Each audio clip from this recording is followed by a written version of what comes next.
একদিন সকালে ছোট্ট রাফি স্কুলে যাওয়ার পথে দেখতে পেল রাস্তার এক পাশে একটি ছোট কুকুর কাঁপছে। তার গায়ে ময়লা, চোখে বিষাদ। দেখে মনে হলো সে অনেক ক্ষুধার্ত। রাফি স্কুলের জন্য বের হওয়ার আগে তার মা তাকে একটি পাউরুটি দিয়েছিলেন টিফিনের জন্য।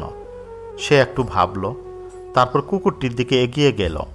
কুকুরটি প্রথমে একটু ভয় পেলেও রাফির চোখের মায়া দেখে শান্ত হলো। রাফি আস্তে করে পাউরুটির টুকরো তার সামনে রাখল। ক্ষুধার্ত কুকুরটির সাথে সাথে খেতে শুরু করলো। পাশেই দাঁড়িয়েছিলেন এক বৃদ্ধ লোক, যিনি সব কিছু লক্ষ্য করছিলেন। তিনি মৃদু হেসে বললেন, বাবা, আজ তুমি তোমার টিফিন না খেয়ে অন্য কাউকে খাওয়ালে কেমন লাগছে? রাফি হাসল এবং বলল, চমৎকার লাগছে দাদু। ওর খাওয়া দেখে মনে হচ্ছে আমার একবেলার টিফিন ওর জন্য অনেক বড় কিছু। বৃদ্ধ মাথা নেড়ে বললেন, এটাই সহানুভূতি বাবা। আমরা যদি অন্যের দুঃখ কষ্ট বুঝতে পারি তবে পৃথিবী আরও সুন্দর হবে।